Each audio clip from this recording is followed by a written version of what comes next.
The first calendar I did was here at LaGuardia in 1978. It was about the history of Queens. I've always seen this calendar since I started working on it as an exhibit that we've put in your home. What we've done is we've got a one-year exhibit, and every month the exhibit changes.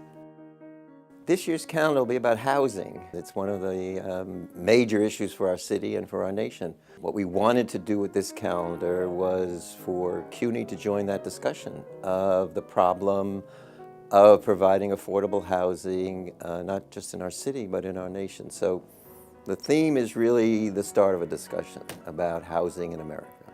And it brings in everything else. It brings in discussions of the economy. It brings in discussions of race. It brings in discussions of gender, of advertising. It is a theme like a spider's web. You pull on it and you get the history of the country. So kitchens and Native Americans and the company town and the squatters, you have ready, we'll look at a little bit later. Okay, so they're like the first 4 months or whatever months. Then everything dated May 2, we have a lot of photos now. We could start really making final decisions. You have to be at the table looking at all these images and say to yourself and say to the others, what's going to grab somebody's eye? What are they going to like to live with? What's going to stimulate the conversation? I'm not Hallmark cards. I'm not producing something that's just going to make you smile. I'm producing something that's going to make you think. When the team works together, what we're really looking for is an image that you'll want to live with for 30 days and also will kind of stimulate you to think about the topic, because every month we'll have a different topic, you know, whether it be urban housing or rural housing or vacation housing. Calendars are visually driven. I mean, that's one of the problems for a historian, because we're not visually driven, we're text driven. It's difficult, even though I've been doing calendars for 30 years, for me to shift my priorities from text to image. But there's a voice in me that keeps saying, hello, calendars are going to be up there for 30 days. The image has to be really compelling. It's all about the image.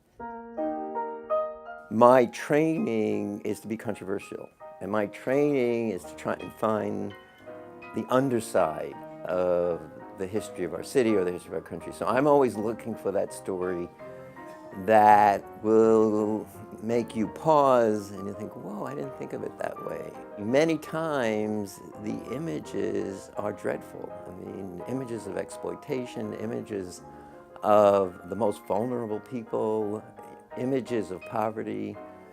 These are not images you want on your wall for 30 days. But anyway, this was the concept where it's like a pretty brochure for a housing development. Oh, it does look like a brochure. That you would like to live there. That's Except cool. that, like, instead of flowers, it's weeds, and like these are homeless shelters. I mean, they're homeless little shacks. You know, so it's kind of. I don't understand the process. Irony. It's really art and not science. I really have never understood the process, although I marvel at it, because we start off in utter confusion. We start off with housing. Oh, yeah, what are we going to do? I try very hard to keep it very open. I see it somewhat like the making of cement. You have a while where it's all loose, and at some point it's going to harden. And that's usually when you're sending it off to the printer and you've got no more choices. My role in the group is to recognize all the ideas and try to sort of fill the room with the creative spark. And so when a new image will pop and a new idea will come up and some new theme, and I want to water that. I mean, a lot of this images is what it leads to, rather than images of a city that had affordable housing and lost it. 12 years ago, Senior Vice Chancellor Jay Hershenson contacted me and he said, do you want to bring your calendar to a national level? Do you want to bring it up a notch? And he brought me over to the New York Times, and we met with the people at the New York Times in education, and we did our first calendar, which was on voting. Ladies and gentlemen, this is the 12th calendar in this series. Is it the 12th calendar, Richard? Yeah. Right? Wow. Wow, it's incredible. I mean, just listen quickly to the subject matters that have been done in this calendar series, websites, and in many cases, curricula. It's an incredible formula which has been an amazing public service that's been provided here. Voting Rights and Citizenship, 2005. Women's Leadership, 2006. A Nation of Immigrants, 2007. Let Freedom Ring, 2008. City Life, 2009.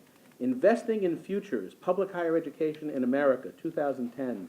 Health in America, 2011. The Unforgiving Economy, 2012.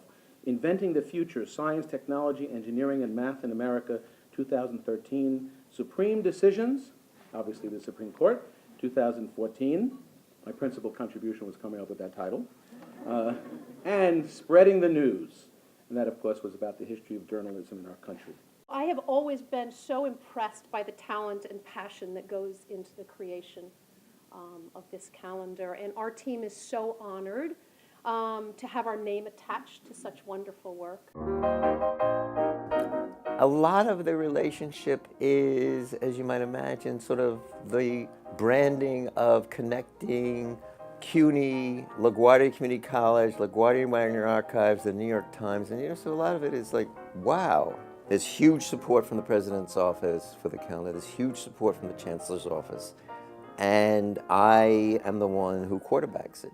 The calendar has for a long time been this wonderful collaborative achievement. He had to surround himself with an incredible team of historians and archivists who really work as a team. They're very tight. They're like a good jazz band, or they riff off each other. Both the calendar and the LaGuardia archives here are very important to our role as a community college, because we're in a room right now, and I like to think of the walls of this campus as being permeable, and it goes both ways, that we really want to take the knowledge that we have and apply it in the communities.